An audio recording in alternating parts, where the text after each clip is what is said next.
On November 17th, 2022 at 7:49 a.m., the Food and Drug Administration gave the green light to approve lab-grown meat to be produced and sold domestically in the United States. This has been in the talks for quite some time now for those interested in alternative meat options. The concept first unfolded in Singapore in the late 2020 and has since been copied by various other countries, including Israel, producing up to 500 kilograms of meat per day. What is this meat? How is it made? And why is it such a big deal?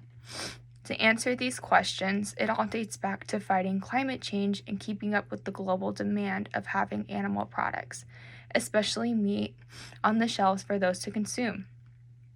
With our population just recently reaching 8 billion people, there had to be some alternative solutions to help feed the ever-growing population. The process of the lab-grown meat business is very tedious and expensive from what scientists have observed from their recent observations and testing. The production of this meat begins in a lab where they begin to take a number of stem cells from the animal of choice to then multiply and clone. They are nutrient dense and can also be mechanically stretched to get the size of the meat that is desired by consumers. This then results in the cells to then be harvested, seasoned, and cooked accordingly for consumption. This new step for the scientific community could help be the answer to fighting climate change. The process of the meat itself does not require tons of gallons of water compared to commercialized meat. On average, it currently takes around 1,847 gallons of water to produce 1 pound of beef. The amount of land that would be needed to produce the meat would also be significantly less as well. The current practice of commercialized meat requires deforestation of areas for the animals to graze upon, as well as an overuse of fresh water. The current production is unsustainable, but having lab-grown meat could potentially create a more sustainable practice for those wanting to move forward with the commercialized meat production. Because there are no animals directly involved in the production of the meat, it's more ethical than the typical warehouses the animals live in till they are slaughtered. Due to the stigma behind the name of the meat itself, it will be difficult for consumers to hop on the bandwagon of lab-grown meat.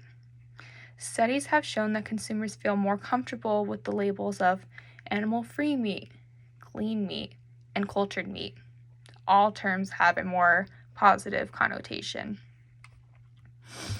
Unfortunately, since this is a brand new concept that has never been on the market for more than a month in the United States, there is still lots of research that needs to be conducted. The current process of this is expensive and time-consuming.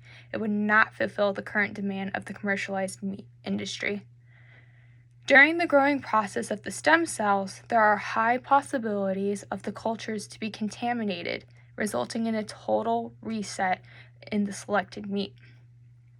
The first ever lab-grown burger that was created cost over $300,000 in production for a singular burger patty.